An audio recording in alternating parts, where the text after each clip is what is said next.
Alguém sorriu de passagem numa cidade estrangeira. Lembrou os sonhos que eu tinha e que esqueci sobre a mesa. Como se esquece uma pera sonhando numa fruteira.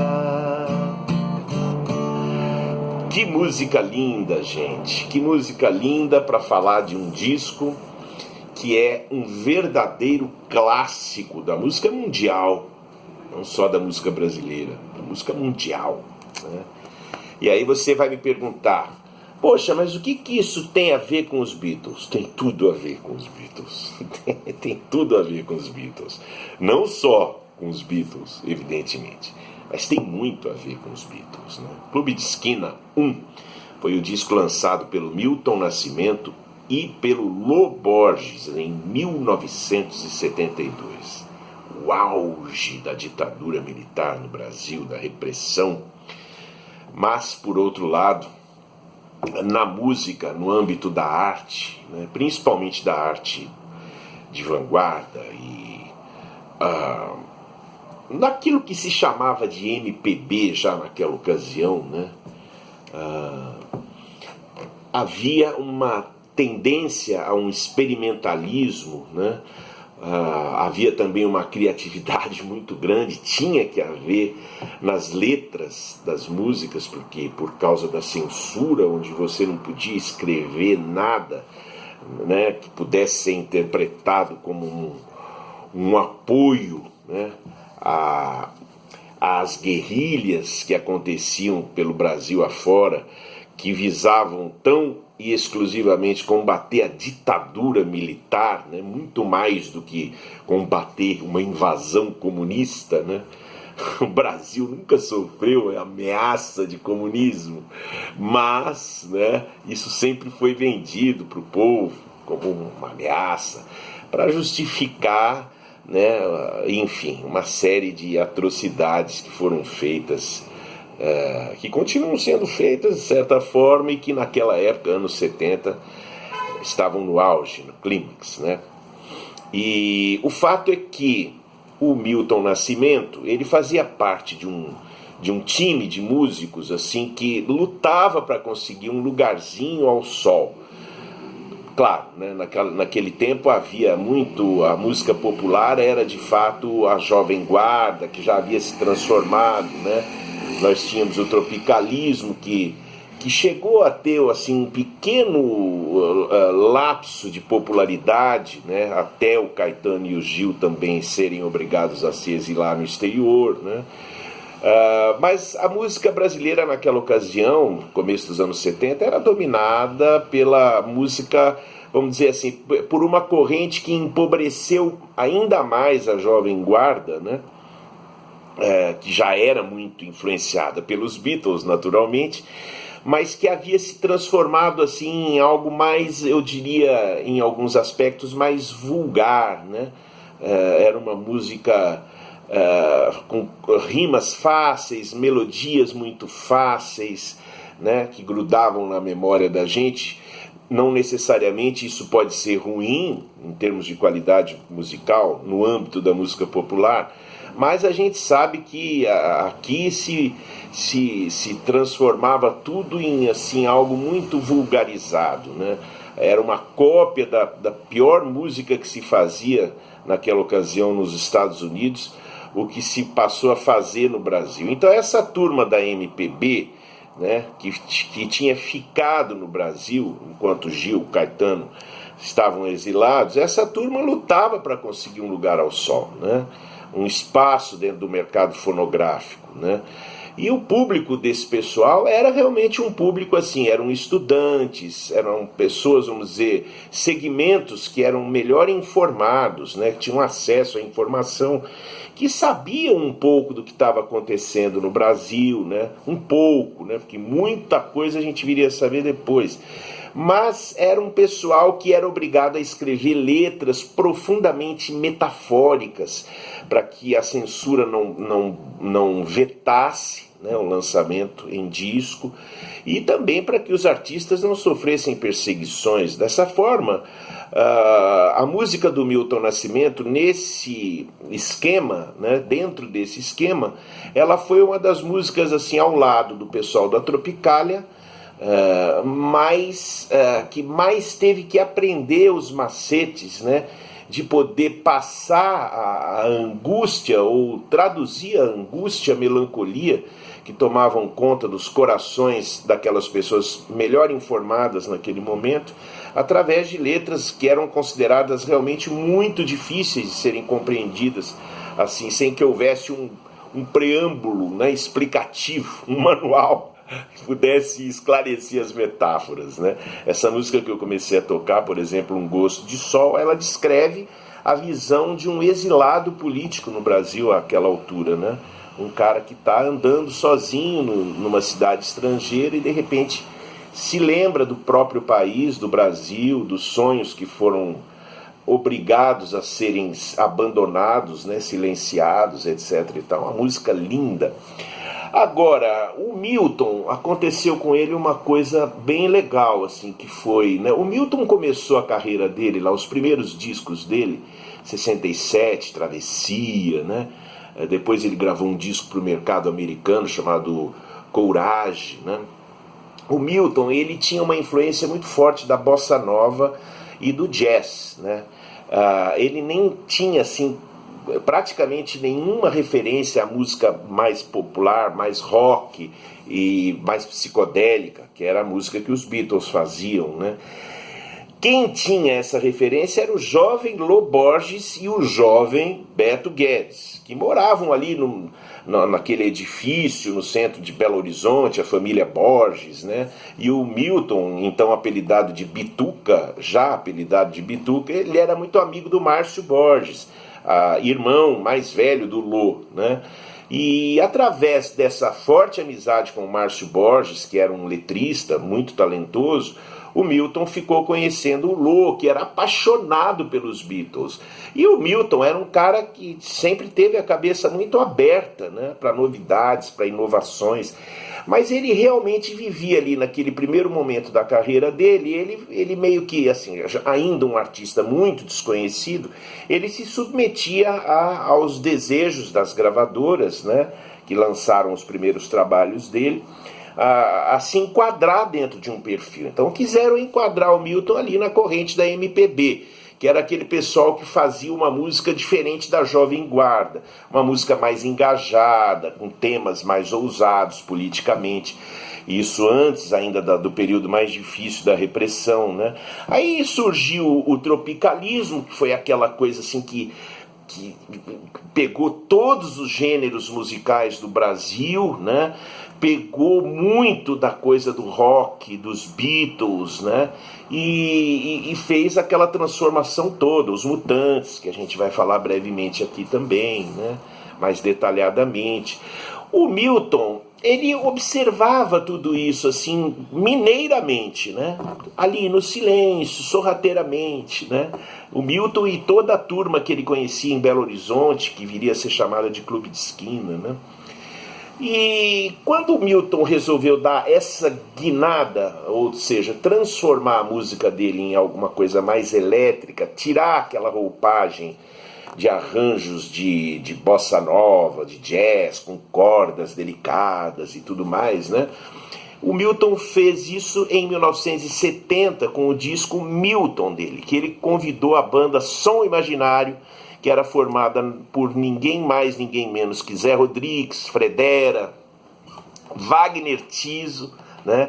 Era um pessoal de Minas e alguns eram do Rio de Janeiro, enfim, mas era uma banda que se propunha a fazer um rock mais psicodélico, né? Uma música mais ousada, com muitos elementos das músicas dos Beatles de Rubber Soul em diante, principalmente, né? E o Milton, através do Lô Borges, do Beto Guedes, que ele meio que adotou como irmãos mais novos dele, o Milton se abriu para isso e ficou fascinado Os Beatles até já tinham acabado, em 1970 os Beatles estavam se separando, mas foi quando o Milton resolveu prestar mais atenção na música dos Beatles, né? Claro que ele já tinha ouvido antes, mas ele resolveu fazer daquela musicalidade que era típica dos Beatles uma forte corrente para fundar o som revolucionário que ele fundaria e que seria batizado aí por Clube de Esquina, né? Ou seja, uma música elétrica com arranjos mais, assim, vamos dizer, com cara própria, né? O Milton passou a assumir o controle, a dizer no estúdio como que ele queria que as músicas soassem, e aí ele fez seguiu aquela trilha inaugurada na música popular pelos Beatles e também pelo Frank Zappa, pelos Beach Boys, né? Por muita gente boa ali, mas principalmente pelos Beatles, que eram os mais populares, no Revolver, no Sgt. Peppers. Ou seja, o Milton partiu para aquela concepção de criar fonogramas, né, mais do que simples gravações de canções.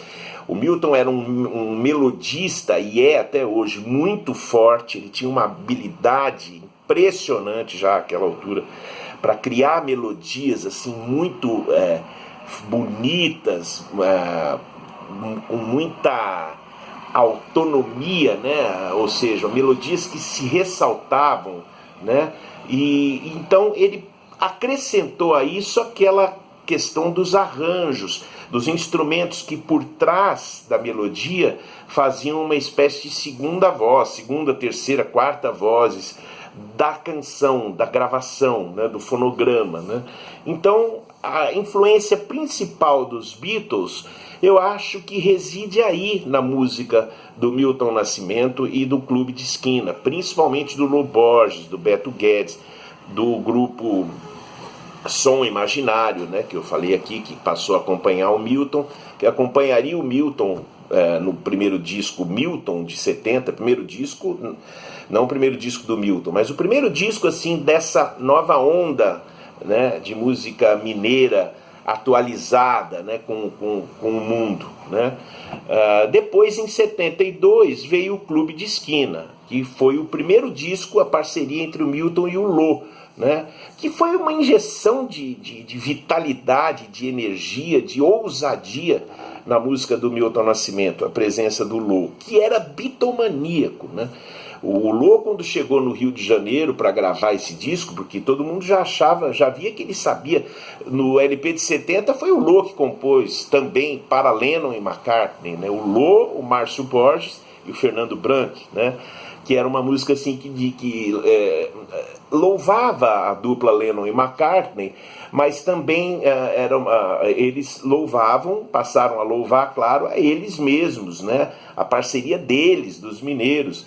Dizer que os Beatles eram conhecidos no mundo inteiro, mas que eles, infelizmente, jamais saberiam, o John e o Paul jamais saberiam da existência do Milton e do Lô e etc e tal, por causa da discrepância, né?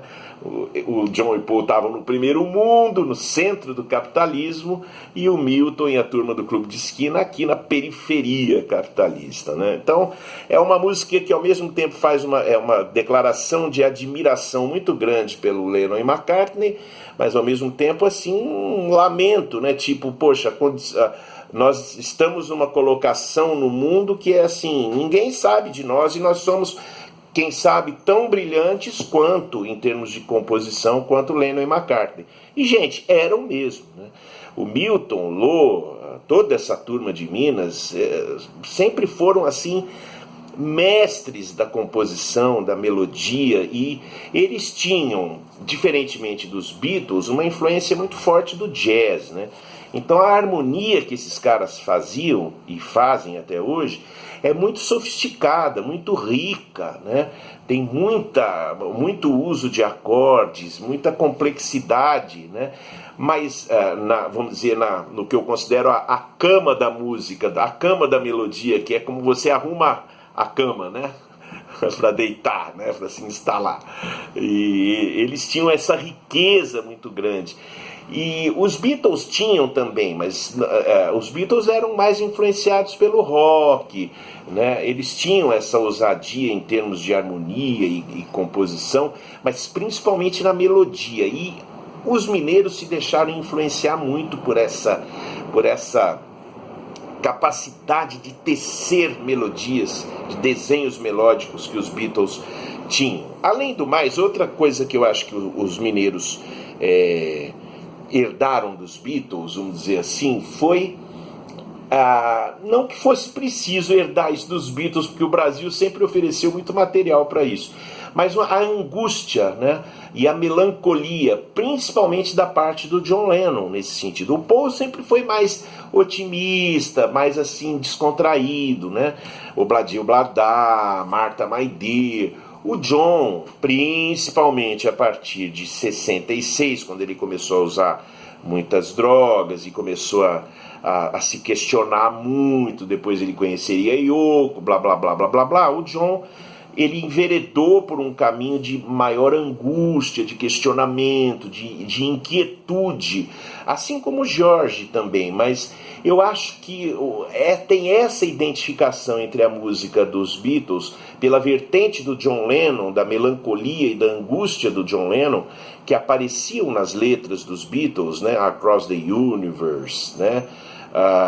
Glass Onion, que aliás eu acho que o arranjo de Glass Onion tem tudo a ver com o arranjo, por exemplo, de músicas como Um Gosto de Sol e Cais, né? Ou seja, é um arranjo com piano, com banda, de repente tem aquela intersecção final que entra um arranjo de cordas só que faz o encerramento da música. Isso, no meu modo de ver, era uma coisa que os Beatles faziam muito, e o Clube de Esquina passou, vamos dizer assim, a ficar mais à vontade para usar esse tipo de arranjo nas suas próprias gravações, né? Então eu acho que o Milton, o Lou e companhia, eles tiveram muito assim, essa sacada, né, de que podiam, de um jeito habilidoso também, para driblar a censura, como eu já falei, né, a fazer essa melancolia e essa angústia daquela época de muita repressão transbordarem de alguma maneira na música deles, né? Esse disco é um disco muito rico, gente. É assim, eu acabei de ouvi-lo aqui mais uma vez, é uma obra-prima absoluta, né? Você encontra aqui tudo o que você podia ser, a primeira música, que é uma música do Lô Borges, que é talvez a mais Beatle do disco, né? Cantada pelo Milton aqui, mas é uma música muito, é um pop, né? Bem up, que começa o disco de uma forma, vamos dizer assim, empolgante, né? Para cima, né? Uma injeção de vida, como se fosse assim um estímulo para que a criatividade fosse colocada para fora, que a criatividade musical, artística, seria uma maneira de enfrentar aquele período difícil. Depois a gente já tem Cais, que é um clássico, que seria gravada pela Elis, né?